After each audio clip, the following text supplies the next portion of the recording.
Hello everyone and welcome to another lesson of competitive eating with Mr. Walker. I'm your host, Mr. Walker, and today we're going to be learning about how to... this isn't competitive eating? I thought this was... So what am I going to do with all those hot dogs that...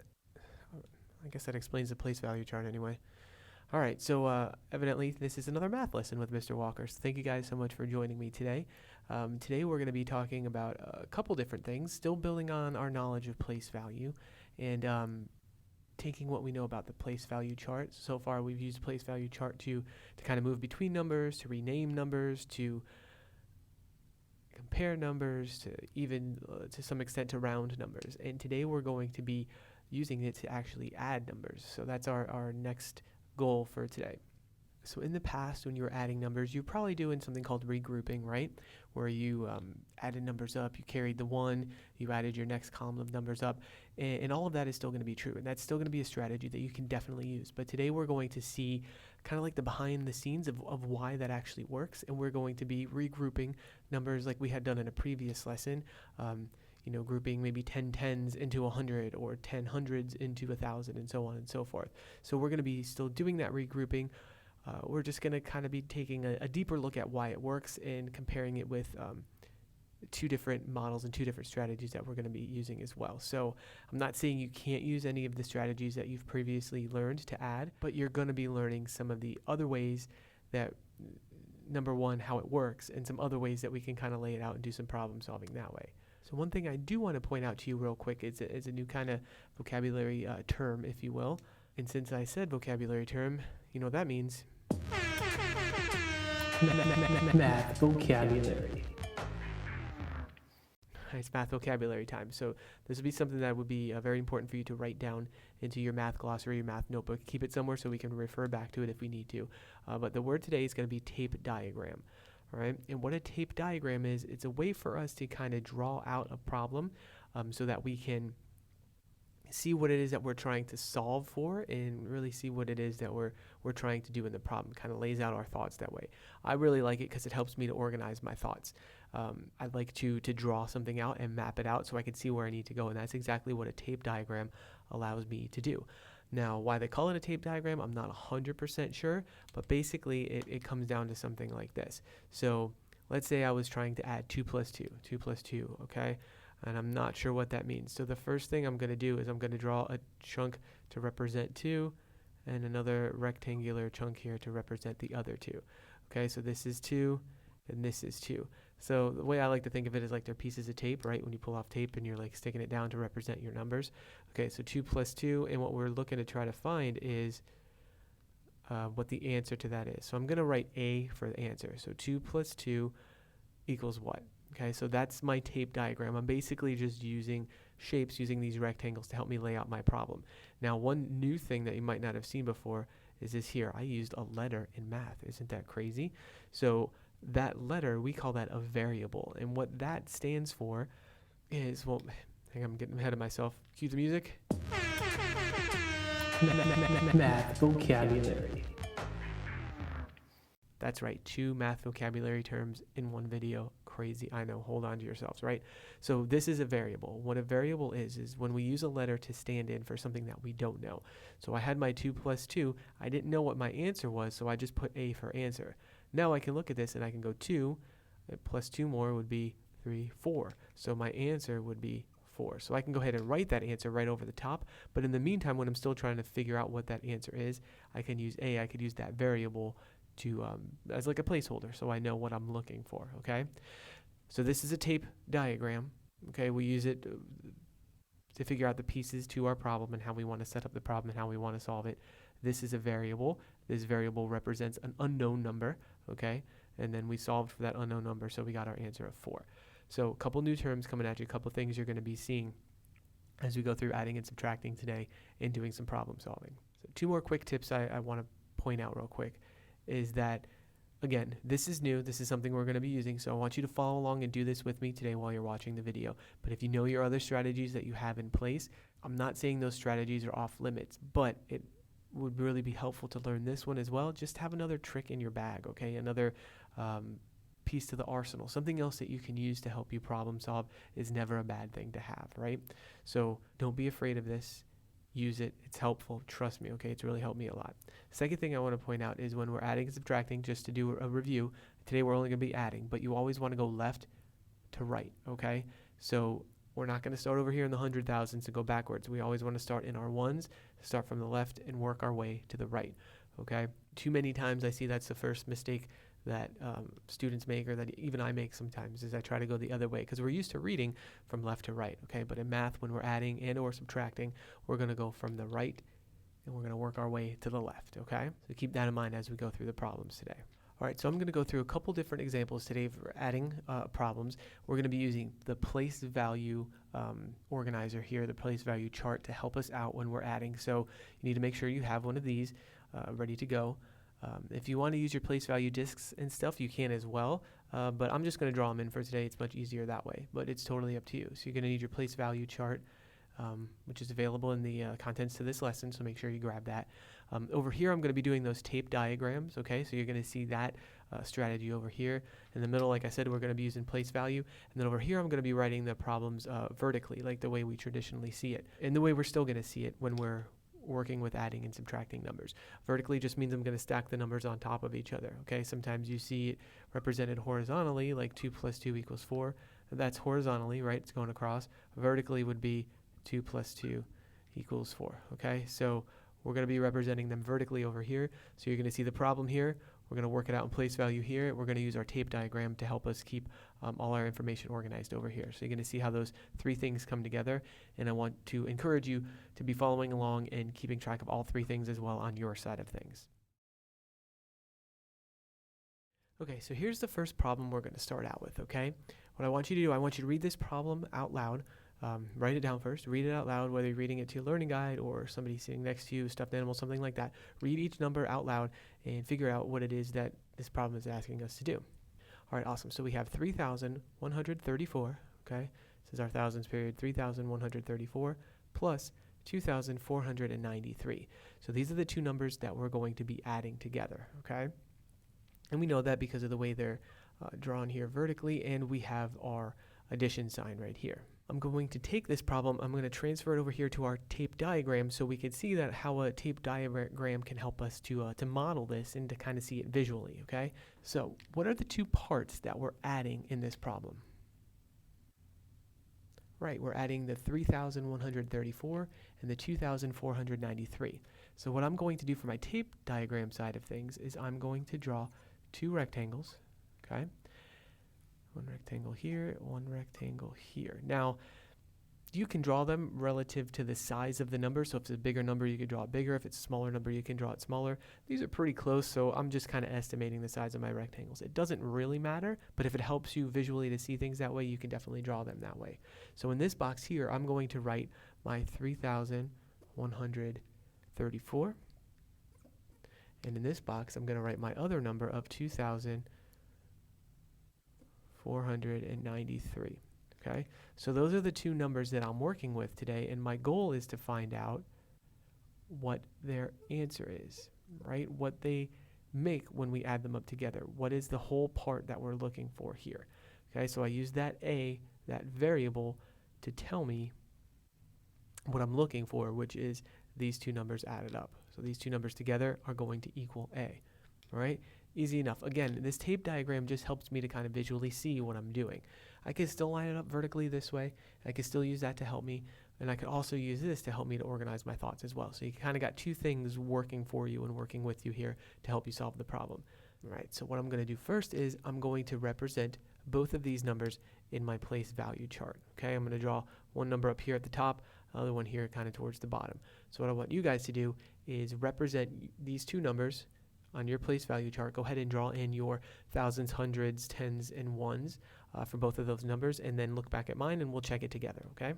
All right, awesome. So take a look at my place value chart, check it with yours, make sure it looks good and that you have the right numbers represented here. So up here in green at the top, I have my 3,000, my 100, my 30, and my 4. Okay, so that's represented there.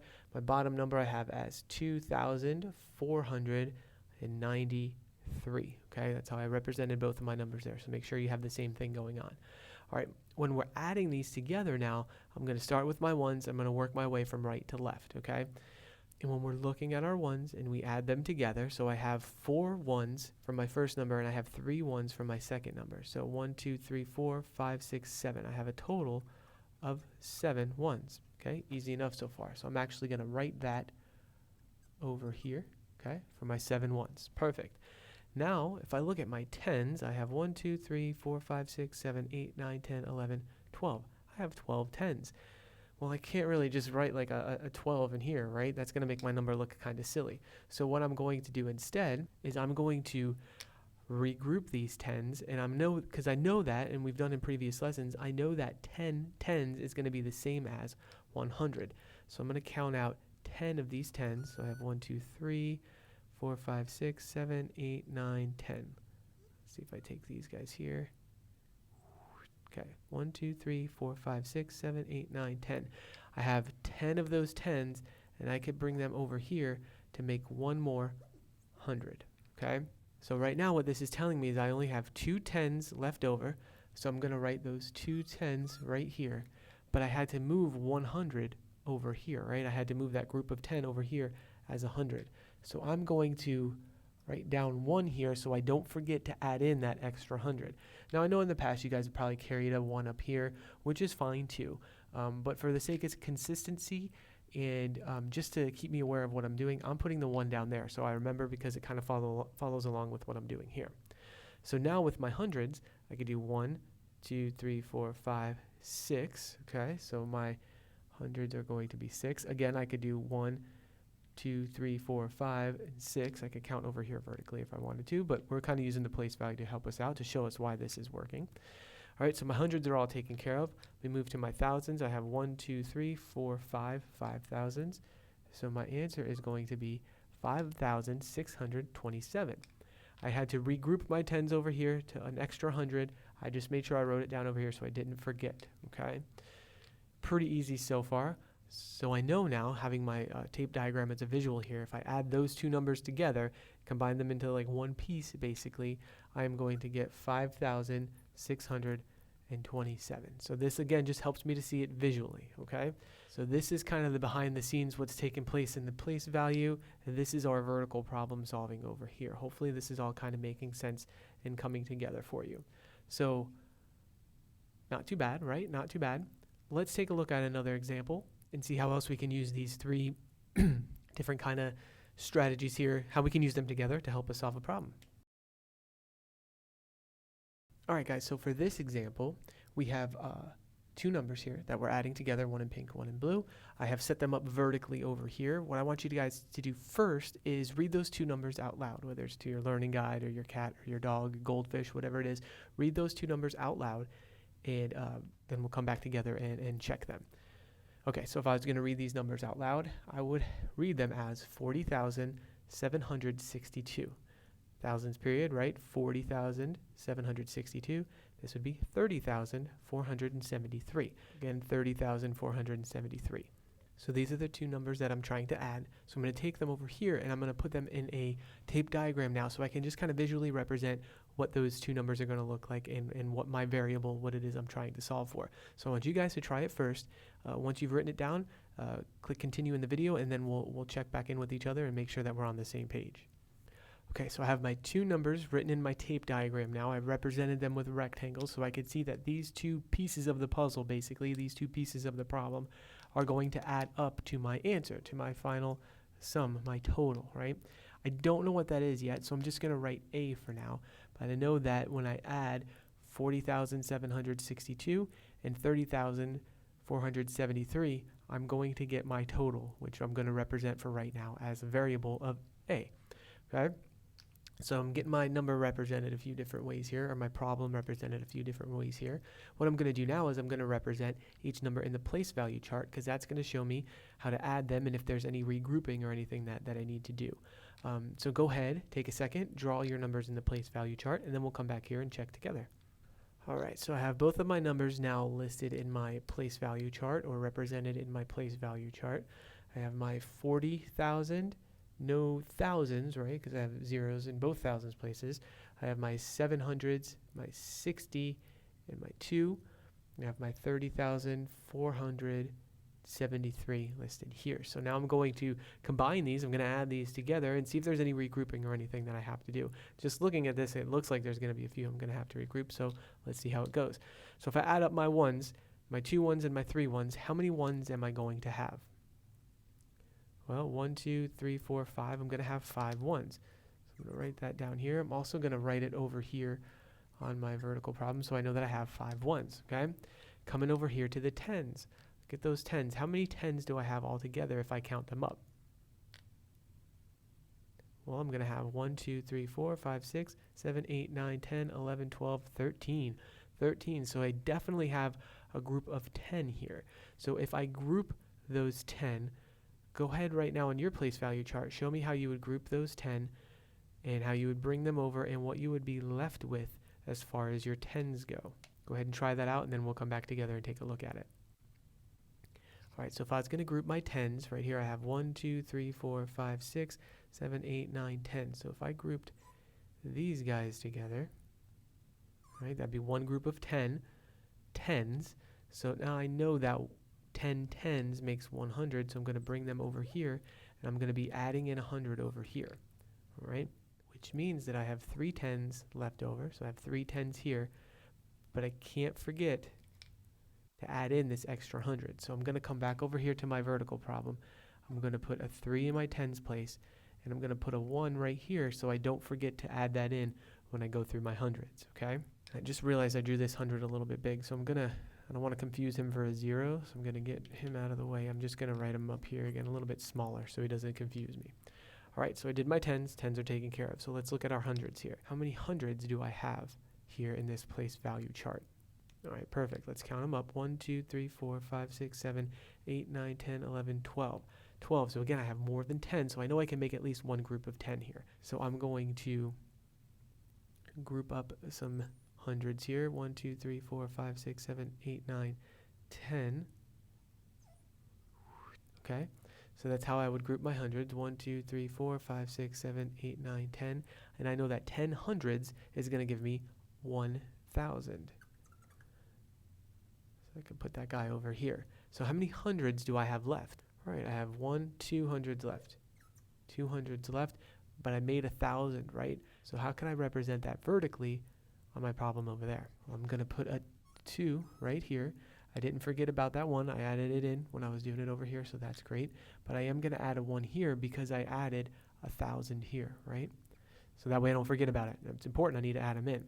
So if I come to my thousands place, well, I only have 1,000. So that's easy enough. So I'm going to put a 1 right here. I could put a 1 here if I want to remind myself, okay? And then I come over here to the 10,000s place. I have 1, 2, 3, 4, 5, 6, 7. So this would give me 7. So my final answer would be 71,235. Okay, so I grouped my tens and I grouped my hundreds because I had more than 10 there, and I brought them over to the next place value. So that's what happened here, and I showed it, or I reminded myself by putting a 1 there. So I remembered to add in that 1 extra 10 that I brought over, and then the 1 extra 1,000 that I brought over. So taking this now back to our tape diagram, when I add these two pieces together, I'm going to get the final answer of 71,235. So this again is just visually showing these two numbers combined make a total of 71,235. Okay? So hopefully you followed along and you're getting this. We're going to do one more example. I think we're going to switch over to the whiteboard for this one. So follow along with me through one more example. And I think you guys are really starting to get this. So thanks for following along so far. All right, guys, so we've taken a look at using a tape diagram to help us to kind of model an addition problem. We've taken a look at using the place value chart to draw our place value disks out and to add to that together that way, and even bundle and move to different place values if we needed to. And we also use the standard algorithm to kind of go through adding the numbers and kind of keeping all of those things in line and helping us to solve an addition problem, right? Well, what we're going to do now is we're going to look at a word problem, and we're going to kind of break down the word problem a little bit.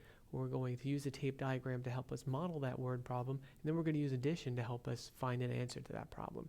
So I have a word problem up here, and it says the Lane family took a road trip, right?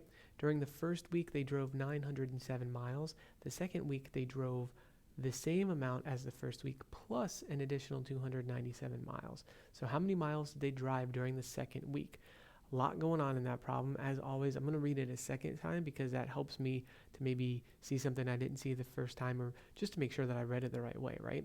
So again, the Lane family took a road trip. During the first week, they drove 907 miles. The second week, they drove the same amount as the first week plus an additional 297 miles. How many miles did they drive during the second week? A lot of stuff going on there. So let's see if we can start to break this down a little bit and see what's going on. So what information do we know? What can we tell from this? What do we have? What are some of the numbers that they give us? Talk about it with a learning guide or with somebody else in your house. What are some things, some information that you can pull out of this problem? First, I can see that they drove 907 miles. So I'm going to go ahead and highlight that. I know that the second week they drove the same amount plus an additional 297 miles. And I know that the question is actually asking me how many miles did they drive during the second week. So that's the important part. That's what we want to find out, right? So knowing that, I can take that information and first I could draw a tape diagram, okay? And my tape diagram might look something like this. So I'm going to have my first week here. And I know during that first week, they drove 907 miles, right? During the second week, they drove that same amount plus an additional 297 miles. And I want to know how much did they drive during that second week? How many miles did they drive? So I'm going to put an M up here for miles. That's what we're going to try to find out. Don't know what it is yet, but I know they drove 907 miles plus 297 miles, and that will give us how many miles they drove in the second week. So what I want you guys to do is draw a vertical addition problem now to represent our tape model. What would that look like? All right, so I would have 907, and I would be adding 297 to that. So let's go through. Let's start from right to left. Let's go through and add up our place value. So right here I have 7 plus 7. Well, I know that doubles fact that 7 plus 7 is 14. So I'm going to put my ones down here, and I'm going to regroup, and I know I'm going to have one more 10, right? Because in the number 14, I have 4 ones and 1 10. So I'm going to show that 1 10 down here. Next, I'm going to move to my tens place here, and I have 0 tens plus 9 tens plus 1, which will give me 10 tens. Well, I know I could take those 10 tens and regroup them into 100. So I'm not going to actually have any tens here, but I am going to add 100 over here. I'm going to take those 10 tens and group them right into 100. So now I have 900 plus 200s, which will give me 1100s, plus one more 100, which would give me 1200. Because I don't have anything else to go, I don't have any more place value to group into, I'm good there. So my final answer here would be 1,204. Awesome, which means that my total distance, my M that I'm looking for, the total miles, is going to be 1,204. So we'll be good to go there. So we just did a little bit of problem solving, right? We broke apart a problem, we represented it using a tape diagram, and then we added using the standard algorithm to add. So hopefully this helps to kind of put everything in perspective, give me one last little look on how we can add numbers using place value. Again, if you have any questions, comments, or concerns, please let me know. If there's something you're not getting, not understanding, reach out to me, reach out to a parent, reach out to somebody. Just self-advocate for yourself. Let them know that you're having some trouble. If you're doing awesome with this, that's great. Make sure to keep practicing it so you understand and can use it in different scenarios, and that you get really proficient and master this skill. So again, I thank you guys for watching. Thanks for hanging in there with me, and we'll talk to you soon. All right, bye.